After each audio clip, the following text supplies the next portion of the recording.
बिस्मिल्लाहिर्रहमानिर्रहीम।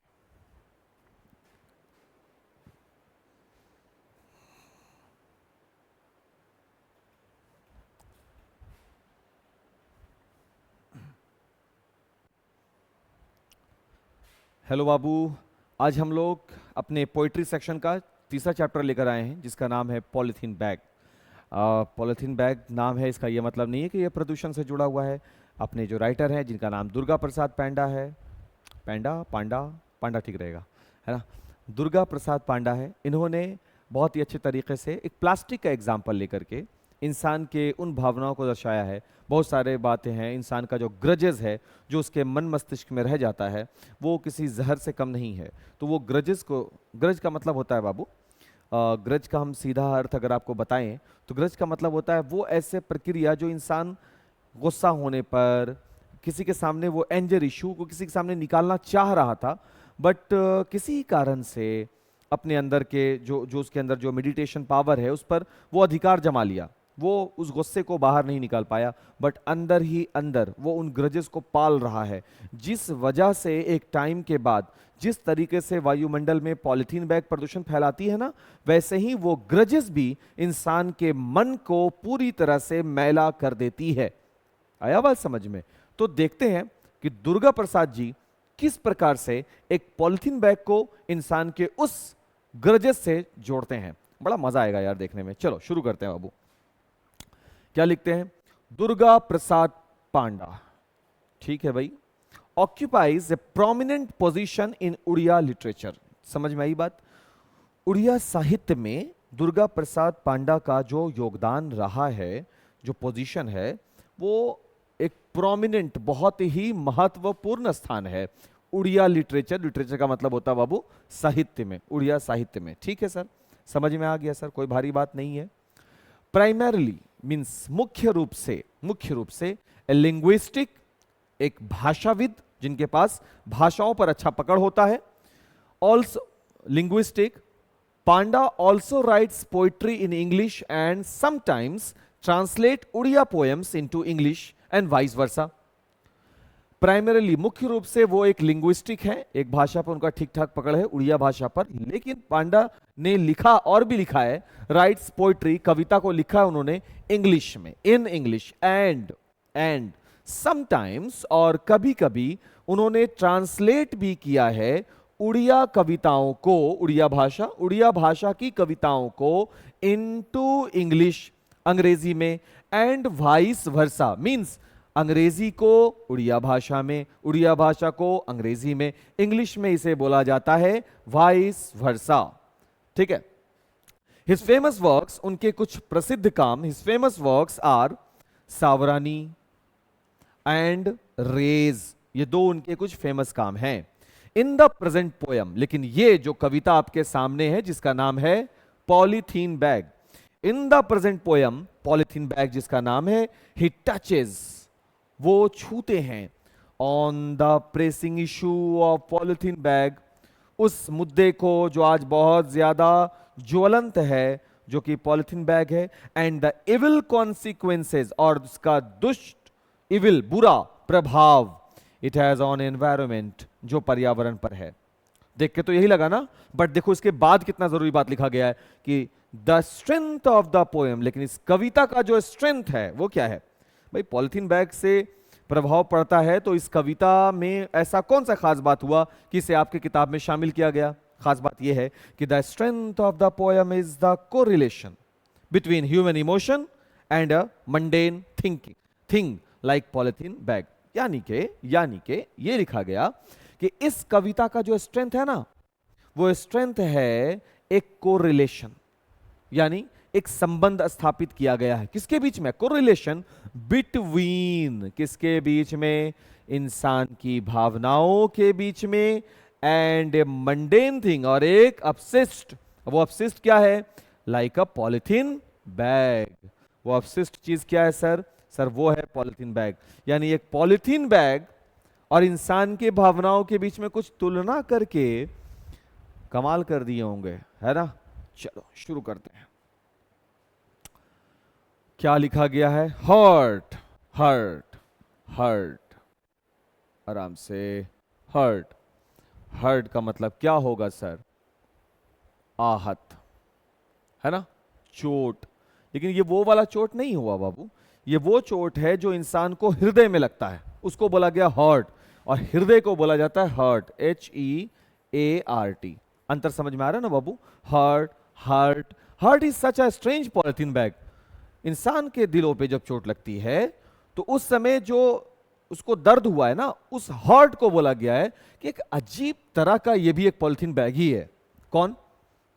चोट, दुख, दर्द, तकलीफ, उसको भी एक प्रकार का पॉलिथीन बैग ही कवि ने कह दिया।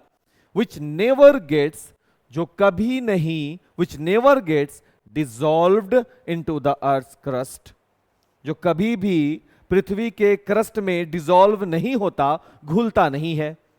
What is mean? इसका क्या मतलब हुआ, थोड़ा समझते हैं। जिस तरीके से पॉलिथीन बैग जो होता है वो कभी भी पृथ्वी के क्रस्ट में कभी नहीं घुलता, हमेशा अपने वजूद को बनाकर रखता है। भाई पॉल्यूशन का तो ये थीम ही है, पॉलिथीन बैग से ज्यादा खराब तो कोई चीज है ही नहीं, ये हमेशा अपने वजूद को, अपने अस्तित्व को बनाकर रखता है। तो हर्ट को भी कवि ने कहा कि हर्ट भी एक प्रकार का पॉलिथीन बैग ही है, जो कभी भी नहीं घुलता, जो कभी भी डिसॉल्व नहीं होता इनटू अर्थ क्रस्ट। तो पॉलिथीन बैग के लिए अर्थ हो गया जमीन, तो इस आहत चीज हर्ट के लिए कौन सा चीज हो गया? हमारा हृदय, हमारा दिल। इस दिल में कभी भी पूरी तरह से जो इंसान को इमोशनली चोट लगा होता है, वो कभी भी इस हृदय में कभी भी डिसॉल्व नहीं होता। तो ये जो अर्थ क्रस्ट लिखा गया है, ये एक्चुअल में किसके बारे में लिखा गया है? हृदय के बारे में, क्योंकि चोट जो है वो हृदय पे लगी है। ठीक, तो जिस तरीके से प्लास्टिक धरती में डिसॉल्व नहीं होता, उसी समय भावनात्मक रूप से आहत हुआ व्यक्ति का जो भावना है वो उसके हृदय में कभी भी सही तरीके से डिसॉल्व नहीं होता, वो हमेशा जीवंत रहता है, हमेशा जिंदा रहता है। आया बात समझ में? दोनों का कोरिलेशन, यस कोरिलेशन। जो एक्सप्लेनेशन हम अभी कर रहे हैं ना, ये एक्सप्लेनेशन आपको मिलेगा नहीं, ये एक्सप्लेनेशन आपको मिलेगा नहीं यूट्यूब वगैरह पर, इसलिए इसको ध्यान दो। अगर मिल जाए तो फिर बात अलग है, लेकिन ये मिलेगा नहीं जो एक्सप्लेनेशन हम अभी हम कर रहे हैं। ठीक, इसलिए इसको ध्यान दोगे बाबू कि किस तरीके से कोरिलेशन है। ऐसा नहीं कि इसका कहानी कुछ और प्लास्टिक आ गया, नहीं भाई, प्लास्टिक को सामने समझाते हुए आपको हर्ट के बारे में पढ़ाया जा रहा है। When touched it makes a squeaky noise, a squeaky, जिस तरह से प्लास्टिक को छूते होते करकराहट सी आवाज होती है ना, वैसे ही जब हृदय को तुम टच करोगे, यानी उस हर्ट, उस आहत हुए वाले पॉइंट को किसी के सामने तुम डिस्कस करोगे ना, तो वो इंसान रोने लगेगा, बिलखने लगेगा, और शायद हर तरह की भावनाएं उसकी दिखनी शुरू हो जाएंगी। तो उसको कवि ने कहा ए स्क्वीकी नॉइज। जिस तरह से प्लास्टिक करकराहट की आवाज करता है छूने पर, ठीक उसी तरीके से भावनात्मक रूप से आहत हुए व्यक्ति को जब उसके आहत होने का वजह पूछोगे, अगर वो बता दे आपको अपना मान करके, तब आप उसका बिहेवियर दिखेगा, वो शायद रो भी सकता है या चिड़चिड़ा भी सकता है। When burnt is exclude a pungent smell, जब प्लास्टिक को आप जलाते हो तो वो exudes, वो उजागर करता है, वो निष्कासित करता है पंजेंट, चिमचिमेंदा सा स्मेल, प्लास्टिक को जलने वाला जो स्मेल होता है। इसका मतलब कि जो भावनात्मक रूप से आहत हुआ व्यक्ति, जब उसको पर आप कोशिश करोगे कि उसके भावनाओं को, वो जो आहतपन है या परेशान है, उस चीज़ को ख़त्म करने का, तो वो ख़त्म नहीं होगा, बल्कि वो अजीब अजीब सा व्यवहार सामने में रखना शुरू कर देगा।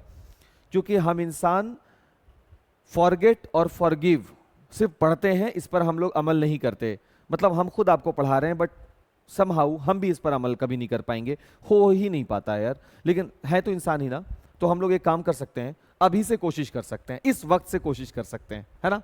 तो यहां भी वही है कि जब उसे देखो, अब क्या है, कभी बता रहा कि प्लास्टिक को चलो बताते हैं खूबी, तो प्लास्टिक को जब टच करते हैं तो एक स्क्वीकी नॉइज निकालता है, चर चर चर कर कर कर ऐसा आवाज आता है। तो वैसे ही जब इंसान के भावनात्मक पहलू की चर्चा शुरू लेकर करोगे ना, तो वो आदमी अपना रोना रोहट जो है, दुख दर्द तकलीफ, वो बताना शुरू कर देगा। लेकिन जब आप बोलोगे भाई भूल जाओ, जो हुआ सो हुआ, तब देखिएगा कि वो उस भूलने वाली प्रक्रिया पर कितना ज्यादा रेबेलियस हो जाएगा। जिसका मतलब जिस तरह से प्लास्टिक जलने पर बहुत ही वाहियात स्मेल करता है, उस वो व्यक्ति भूलने वाले रवैये पर भी बहुत ही अलग प्रकार का बिहेवियर दर्शाना शुरू कर देता है। When left to itself, और जब प्लास्टिक को यूं ही छोड़ दिया जाता है, इट पॉल्यूट्स द एनवायरनमेंट। उसी प्रकार से जब आहत हुए व्यक्ति अपने मन में उस ग्रज को, उस तकलीफ को लेकर के ढो रहा होता है, तो जिस तरीके से प्लास्टिक धरती को बर्बाद कर देती है, पॉल्यूट कर देती है पूरे एनवायरनमेंट को, उसी प्रकार से आहत हुआ व्यक्ति अपने अर्थ क्रस्ट यानी अपने हृदय को तो बर्बाद करता ही करता है, साथ ही पूरे एनवायरनमेंट को यानी पूरे हेल्थ को ही चौपट कर देता है। अब आया कोरिलेशन दोनों के बीच में? ठीक, कोरिलेशन। चलो देखते हैं। Just like the polythene bag, बिल्कुल पॉलिथीन बैग की तरह, his heart too melts down. जिस तरह से पॉलिथीन बैग मेल्ट हो जाती है, पिघल जाती है, घुल जाती है अग्नि पे, हिज हार्ट, उसका हृदय भी, टू, उसका हृदय भी मेल्ट्स डाउन, पिघल जाता है, with a little touch of warmth. जिस तरह से प्लास्टिक को हल्का सा गर्माहट जब हम देते हैं तो प्लास्टिक पिघलना शुरू करता है ना, उसी प्रकार से जब हृदय को इंसानी रूप में गर्माहट मिलती है। हृदय को गर्माहट कब मिलती है बाबू? जब समान ख्याल वाले, समान विचार वाले दो लोग एक दूसरे के करीब आते हैं, जब बोलते हैं नहीं तुम मुझे अपनी बातों को बता सकते हो, अपनी बात तुम हमसे शेयर कर सकते हो, तब तुम बोलना शुरू करते हो। तो वो पिघलने का मतलब यहां पर क्या है? वो व्यक्ति रोना शुरू कर देगा और अपनी बात को रख देगा सामने में। वही है कि with a little touch of warmth, हल्का सा गर्माहट पाकर उसका हृदय भी पिघलना शुरू कर देता है। But deep inside the grief's garbage bin, far away from everyone's gaze, the germs of the disease keep on growing. लेकिन प्लास्टिक तो पिघल गया, यानी मन के अंदर का ग्रज जो इंसान के अंदर था वो तो उसके टेंडर टच से आपको वो पूरा बात अपना रख दिया निकाल कर, लेकिन क्या वो पूरी तरह से पिघला? प्लास्टिक पिघल करके भी अपना अस्तित्व रखता है बाबू, जमता है ना पिघल करके भी। तो उसी प्रकार से इंसान के अंदर अगर हर्ट नेचर है, उसके अंदर भरा हुआ है, उसको आहत हुआ है, तो भले वो थोड़ा बहुत कम कर दे, लेकिन फिर वो अंदर जमा ही रह जाएगा। तो वही लिख रहे हैं कवि की, but deep inside the grief's garbage bin. तो ये जो हमारे हृदय के अंदर एक गार्बेज बिन है, जो अंदर में, गार्बेज का मतलब होता है कचरा, बिन का मतलब एक डब्बा, कचरा रखने वाला डब्बा है, वो कहीं ना कहीं मन के किसी कोने में, चाहे हमको वार्मथ मिला हो या नहीं मिला हो, चाहे हम किसी से शेयर किए हो या नहीं किए हो, मन के किसी कोने में गार्बेज ही है, वो कचरा जमा ही रहता है। प्लास्टिक को बरकाने के बाद प्लास्टिक बच जाता है ना, ठीक उसी तरीके से हमारे मन की जो बातें हैं जब हम किसी से शेयर कर देते हैं, उसके बाद भी जो व्यक्ति हमें आहत करता है उसके ग्रजेस हमारे मन में रह जाते हैं, वही कचरा जमा रहता है। Far away from everyone's gaze, हर कोई देख नहीं रहा होता, हर किसी से हम वो बातें शेयर नहीं कर रहे होते, लेकिन मन के कोने में ऐसे लोगों का जो ग्रीफ जो मन के कोनों में रहता है वो जमा रहता है। और फिर होता क्या है? The germs of the disease keep on growing. तो फिर धीरे धीरे धीरे धीरे बीमारी वाले जो कीड़े हैं, डिजीज, वो फिर से ग्रोइंग करना शुरू करते हैं। मन में जमा हुआ है, आज मन ठीक है, चलो भाई कल को अकेले बैठोगे, फिर से मन में वो विचार फिर से आकर बैठ जाएगा, और फिर से आकर बैठेगा, फिर पूरे के पूरे हेल्थ को डिस्टर्ब करेगा, जैसे प्लास्टिक के साथ होता है। The polythene bag remains buried with in. तो पॉलिथीन बैग जो है वो मिट्टी के नीचे दबा रह गया, यानी इंसान का हर्ट जो फीलिंग है, हर्ट जो हुआ, वो उसके हृदय के किसी कोना में जमा रह गया, दबा रह गया। Only the pain caused by the heart keeps coming back again and again. तो जिस तरीके से पॉलिथीन बैग दबा रह गया, लेकिन उसका जो खामियाजा है वो हम अपने एनवायरनमेंट में भुगतते हैं ना, उसी तरीके से इंसान की जो भावनाएं जब आहत होती हैं वो तो दब जाता है। भावनाएं जो हुई थी वो एक बार हुई, वो दब गई अंदर, लेकिन जो उसका दर्द है वो उस इंसान को बार बार महसूस होता रहता है। उसको पल दो पल के बाद उसे जब याद आता है तब उसे तकलीफें होती हैं। तो कवि दुर्गा प्रसाद पांडा ने बहुत ही खूबसूरती से एक पॉलिथीन बैग से डायरेक्टली तुलना कर दिया है इंसान की भावनाओं का। आप जरूर इस लेक्चर को बाबू डबल टाइम में दोबारा देखिएगा, क्योंकि बहुत शानदार ये कविता है, और उम्मीद करते हैं कि आपको मेरा एक्सप्लेनेशन भी अच्छा लगा हो। अगर आपको मेरा एक्सप्लेनेशन अच्छा लगा हो तो इसे ज़्यादा से ज़्यादा शेयर कीजिए। और हाँ, एक और बात, वीडियो लेक्चर आपको अच्छा लग रहा है तो लाइक भी कर दीजिए, और एक खतरनाक सा बटन है जिसका नाम है सब्सक्राइब, तो ऑब्वियसली आपको सब्सक्राइब कर देना चाहिए ताकि ज़्यादा से ज़्यादा इन्फॉर्मेशन अवेलेबल हो सके। ठीक है, तब तक के लिए थैंक्स फॉर वॉचिंग।